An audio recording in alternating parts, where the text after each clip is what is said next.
Boutique bijoux d'or Mossi Elengi. Boutique bijoux d'or Mossi. Voilà, couleur riche. Boutique bijoux d'or Mossi. Boss, voilà, couleur riche. Boutique bijoux d'or. Boutique bijoux d'or Mossi Elengi. À la présentation, on retrouve déjà des Karibachia, garçon à Sangoya Pacha. Laissez-moi vous dire un grand merci. Si c'est la toute première fois que vous tombez sur l'une de nos vidéos, n'hésitez pas de vous abonner massivement, liker nos vidéos, laissez vos commentaires, ça me fera énormément plaisir. Je vous dis un grand merci. Un grand merci à tout le monde qui va s'abonner, qui va faire confiance. Je vous dis toujours des Karibachia, je dois toujours pour vous informer, pour vous divertir, pourquoi pas vous éclairer sur les différentes lignes d'actualité. Quand il y a une information sur les réseaux sociaux, moi des Karibachia, j'ai l'obligation de vous informer, de vous donner des informations à la ligne. Voilà, aujourd'hui sur cet endroit que j'ai le privilège de transformer mon plateau, je reçois pour vous, je crois, chez moi, ça sera la toute première fois, mais chez elle, c'est pas la toute première fois. Vous avez compris que c'est une dame de la presse. Elle répond au nom de Dorcas Bolokoko. Elle est une youtubeuse comme moi, pas de problème. Elle est youtubeuse comme moi, elle fait aussi bien ses analyses sur C. On va parler avec elle aujourd'hui sur cet endroit que j'ai dit bonjour Dorcas Bolokoko. Bonjour Décaré, bonjour Nababa Koutou, bonjour Nababouné. Au bazou d'Andabiso, le moment où yo Baba Kouk, vraiment, il n'y a pas si bien beauté, na lingarabino, il y a trop, hein. Sur mon vidéo, au liker, au commenter, et ça là, parce qu'il y a Bino, Dorcas Bolokoko, Moutou Azarawana pour nous défendre toujours.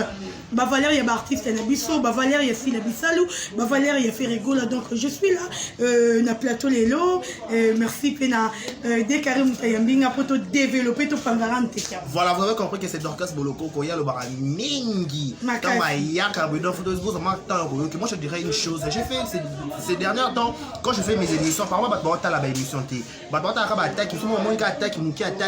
après ces commentaires. Avant d'abord que ça commentaire l'émission, il faut que l'émission soit les tissus pour que ces commentaires. Je dirais d'abord Dorcas Bolokoko, bonne santé. Santé très bien, merci Yaya, santé bien. Nous avons bien Angola, je ne disais que début en tout cas, nous avons combien 2530 abonnés, voilà. Ça fait déjà du bien et ça va bien. Merci à Babakou, et puis merci à Bagola parce que on dit trop, commentaire après mingi ba vidéo nanga, merci na bino, continuer toujours pour consommer ba vidéo na rotia, commentaire abo et maka. Yango les au sala Dorcas Bolokoko a évolué depuis chaîne na et kende. Voilà, Dorcas Bolokoko totalement la vie du sujet, tout le monde le sait, et ceci la Bissalou, à celle qui biso chaîne na c'est un combo SB. Voilà. Est-ce que vous allez vrai très très bien? Est-ce que vous avez quelque mouvement pour ignorer l'existence il y a SB parce que SB et a quitté, excusez-moi, pardon, rectifiez-moi, et a quitté SBT si quoi ça n'a pas et a qui dans son film a écouté la belle vie TV Zalaki allez ma belle vie non ça et là sa question s'il te plaît. Merci beaucoup. À cause de la belle vie TV Zalaki à cause de Caroline Iko Zalaki à cause de qui va Fanny Massoudi Zalaki à cause de la voix du peuple Zalaki on va aller au théâtre déjà elle aussi a y pas s'imposer donc on s'impose à SB tout le monde film qui les a bakou comme les abakou tout le monde fait belé après qu'on sait la biso na film comment style à l'ivoirienne comment on si film style à l'ivoirienne comment on traite film. En tout cas, très belle histoire, il y a aussi la ivoirienne, où c'est pays qui monde entier, où il y a tombola qui drapeau na biso na Abidjan, où il y a ivoirien, c'est pays qui na film, parce que film on est ici la tourna qui en haut, batu ebele ba sakanda qui na côté. Voilà. Ay tourna qui batu ebele. Azo ba langue oh peut-être il y a yébité. Azo ko imiter bateau peut-être il y a vendre na batu na bangote. Parce que le bateau que si la ninga za na vendre na ba ivoirien, pas ça là. Le col là-bas, il y a un artiste. Parce que beaucoup de gens, quand on parle des artistes, on veut battre artiste là qui signe. Artiste, pour un esprit, il y a créativité. Pour un esprit, il y a aussi les lots comme à longa. On peut savoir tout visage, on va reconnaître réauté. Il y a moins de pas si là. Tu peux bien la pompe à scène. Ou il y a la montée en matière à Zali. Ou il y a la vanille à Zali. Tous les rôles. Tu as fait à 12 ans, moi à 14 ans. T'as niveau. T'as niveau. Donc, bateau yo, bayebi SB, bayebi si la bisalou, bazar à décider parce que si la Azamuto, elle rabiso na ba. Donc, modèle nyoso. Modèle nyoso elle rabiso. Tout le monde qui n'a si la ivoirienne, oh yo. Si ça film banda au côté même les abakou même ba film au côté qui bosso abakou film est tellement le quoi si les ivoiriens ça et t'as là monde entier peut-être les ambali bosso la vérité il y a même parce que beaucoup de gens te voient dans le ballon parce que pourquoi si là pour apprendre anglais Ok. Beaucoup est-il le bâtiment est si on doit prendre anglais pour nous. Alors que si on doit prendre anglais, parce que si la série ici la ivoirienne, Jackie Apia, tonton dit que va solliciter qui est va commettre qui est. Ce qui a coquille qu'on y a pour tourner là bas mon film. Oui, film on a esa production il y a Jackie Apia. Je me rappelle si la Bissalou avant maman l'a fait personnel. Par contre on a Jackie Apia na Kinshasa l'église maman l'a fait photo bidman. Voilà, esa ça qui va solliciter qui est et puis ce qui bango à l'objet Moutamanda pour interpréter c'était Gatsby lui pour le moment anglais a évité que je dois encore apprendre pour être tourné film. Et ça là qui vraiment bien bien noté. En tout cas beaucoup bon les missions na livre secret non au niveau de secret il faut penser à artiste na biso mo ba journaliste tout ma pour pousser la réflexion musicale. Voilà. Tout ça la émission na lingala té. Tout ça émission en français, il faut deux qu'on l'appelle français deux qu'on l'appelle anglais. C'est important. Voilà. On a déjà si là on a contrat miné de part et d'autre ça prouve que c'est la RDC qui gagne. Vérité RDC tout peut drapeau RDC à l'écolo. Voilà, c'est une belle initiative, une belle idée ici la biso. On a fait d'agati des autres l'interprétation. Voilà. Pour d'accord mais qu'on le pensa bien parce que beaucoup de gens ne savent pas qui est Gatsby. Gatsby a sa pauvreté. Parce que dans les dernières émissions si la Zuka Neti Linda, tout le monde va te baby Linda c'est mon ambassadeur. Linda. Oui. So tout ni ba région et biso. Bato baby Gatsby a sa professeur, yo anglais, nakali, bato baza na king. Oh ba yebi kali so ba tout. Je te dis, Gatsby a sa professeur yo anglais. Gatsby a sa professeur anglais kuna omoni donc si la en tout cas la groupe si la bata pas ma bazate et le c'est peli ça là voilà si la salle ici la livrer et puis c'est ba contrat et belé et nécessité ba contrat nécessité ba voyage belé to là to la mki to moni Diana Makila kufi o la qui actrice comédienne moulé to moni qui si la ligne abadaki na déroulement et matanga Diana ti na suka mais na ma grande surprise matanga Diana si la qui si la Côte d'Ivoire qu'est-ce qui s'est passé bon en fait batebele bazo mona si la que Abidjan on a qui est moko parce que na oko maté dernier expliquer yo reste tout qui est bien ce qui est leur famille a dit ané moni maman Olive hein grâce Belvina Sila na ouais bien monté voilà grâce Belvina Sila so si la qui monté maman be bango ba mona maman Olive té bango mutu ba ça les images sont là ne si leur côté bango na bureau bango ni famille a Diana ba moni sila ba moni maman on prend la belle pour la sila la belle donc si la za mutema mabeki na matanga Diana sila les lignes de kona mais ko kende ndé Diana zo na ok na yene sika na yo sila a participer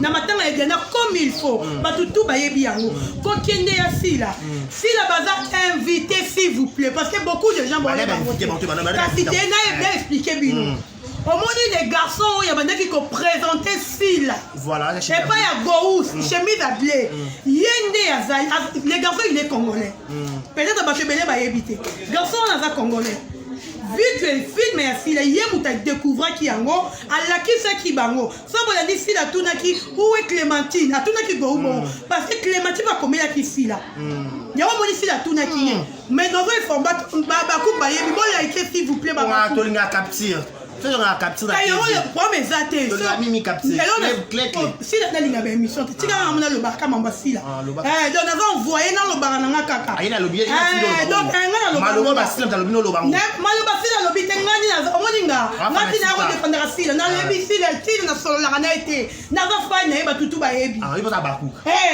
mais c'est comme bino za bien informé parce que toi na batu na kati mais informer rabi donc quand il faut le babo il faut le babo ça secret libanda c'est secret libanda te ba yaka ne barananga ba yebi kanga na za molobeli ya Sila ba yebi kanga na informer babaku kitoko vous comprenez eza bongo les garçons dit avec qui filme ya Sila s'il vous plaît ateka ki yango na batu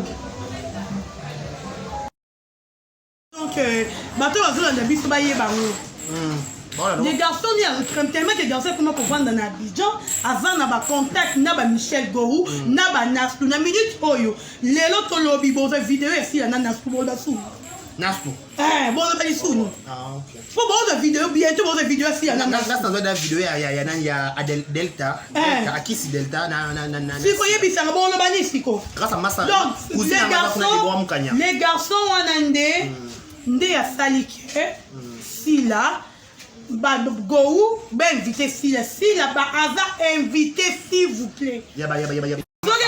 Oui, Sila va invité. bato ebele baocomprendre s'il ake koluka bango te s'il aza invité donc lokola atombolaki drapeau ya RDC na Abidjan baivoirien bareconnaître que il y a quelqu'un na Congo wana oyo aza peut-être lokola biso tozwa na ye tosangisa mayele totala eloko epesa donc s'il bisalu aza invité mais baza déjà en plein tournage. Oui, baza déjà en plein tournage bazo tourner bafilme mosusu kuna bakoya na Gou bakoya na nani Clémentine mpe akoya awa bakoya na Gou na Clémentine mais banaf tu baretourner na bango kaka kuna voilà oui. Mais ça nécessite beaucoup de débats balobi si la Bissalo aza troisième artiste comédien oyo akende Côte d'Ivoire pourquoi parce que Alandi Irsi Pechanga te kolanda siko c'est faux la kena 2014 te kolanda siko te net koptire no konini te aussi ça note bébé kolanda siko c'est faux comment est-ce que moi ni babi kolanda si la kilanda ixi nandeni s'il vous plaît tu as polémique de tolu contre bango ixi la kenda ye moko ixi afuta billet ake bapeteli ye visa olandinga alali na hotel na mbongo na ye moko sosila ndaku wana bapesi bango kopesa là d'abord de un mutu apesi bango bagongom vitaki ba nde apesi bango mais oui si la vie invité na lobi nazoloba bien s'il vous plaît si la Bissalo aza invité si la zate ke ye moko afuti babiye naki koluka bagou te si la welisaka te ozomona pièce ezomona différence peut-être ici la welisaki na ndenge mabe te peut-être ici la welisaki peut-être peut-être nafingi mutu te peut-être ici le pechanga awelisaki mais nafingi te parce que si la ndenge si la bainvité si la basollicité basombeli ye billet balukeli ye visa batuni oyo na combien de personnes ye abisa bino molingi combien bo abi bazebete bazaka 5 abi ok na 5 wana alobi ta mema Linda mema Lina amema Jolivet Malongi notre réalisateur amemela biso nani comme on a une maquilleuse talaka niveau ezalaki na théâtre tokosate depuis théâtre banda tomona nanu likamba boye te tout evoye bafase tokosala batu te nanu tomona likamba boye te muteke voyage na maquilleuse tomona te sokosala malamu sikotasila basollicité atani batunaki abi bango ya 4 personnes wana na ye moko basali 5 personnes bakei bapesi bango ndaku wana omoni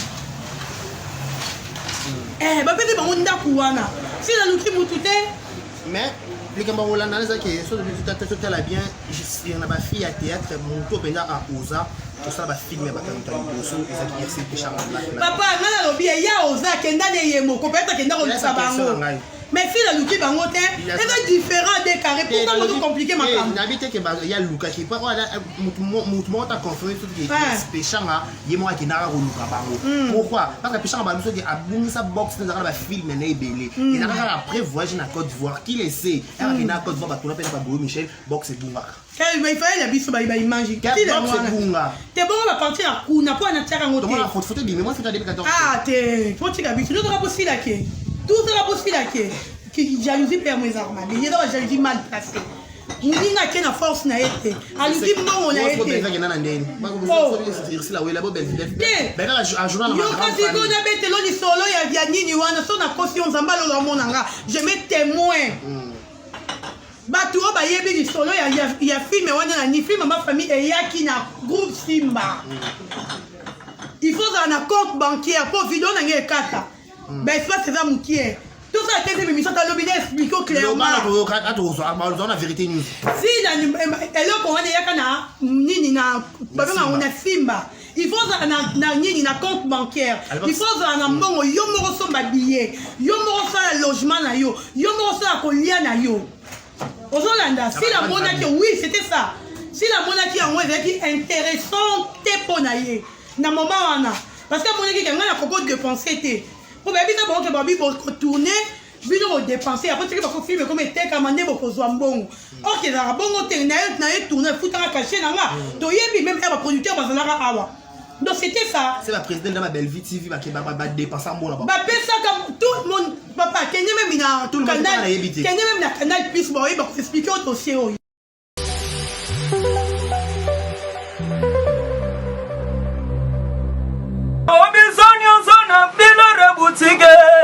Tokotana bisoto lata voyant Simba Bogar tala hey ezali na ndenge na yo mwane balobi tokota lelo biso nyonso na bilare butike tokota na biso tolata voya nsima mboka tala ayesali na ndenge na yo mwane eye na kati ya matonge maison de passage na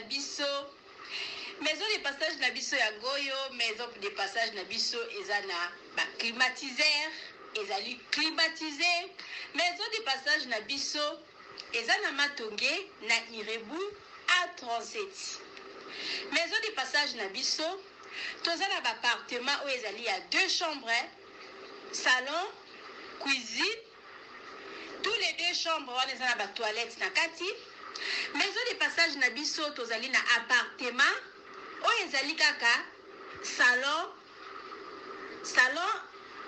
salle de bain chambre na cuisine tozali lisusu na appartement na biso oyo ezali appartement ya pamba lokola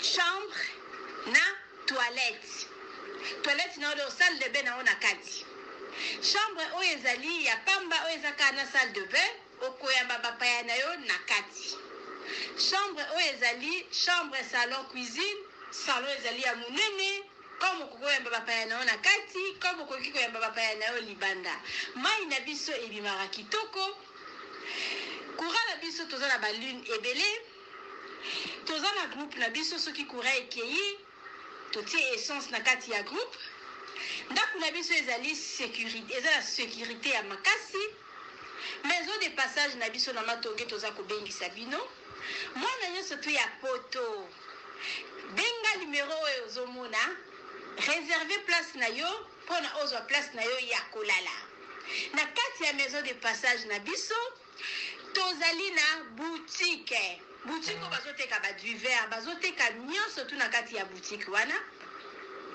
tozali lisusu na nini voiture oyo totie na disposition na bino bato bozoya na katikati ya maison de passage na biso oyo tobengi yango Bidor. Contactez Bijou d'Or TV, contactez numéro oyo moni, réservez place na yo, ozwa place na yo avant parce que ba place na biso mingi eza kozala toujours occupé. Benga avant zwa place na yo, okozala jamais déçu. Merci.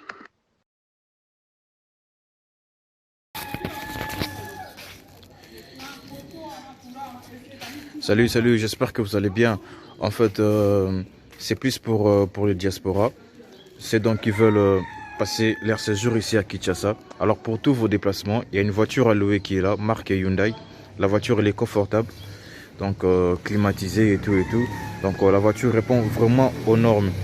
Alors pour tout contact, veuillez contacter Bidor TV au numéro qui suit, plus 49 17 85 52 23 11. Donc je réponds pour une meilleure compréhension. Plus 49 17 85 52 23 11. Donc la voiture elle est là, marque Hyundai. Donc voilà. Donc ici nous sommes à Kinshasa. Donc pour tous les diasporas, pendant tous vos séjours à Kinshasa, voilà la voiture elle est là pour vos déplacements et tout. Donc partout où vous voulez y aller, la voiture elle est là. Donc vraiment, veuillez contacter Bidor TV et vous ne serez pas déçus. Merci et bye.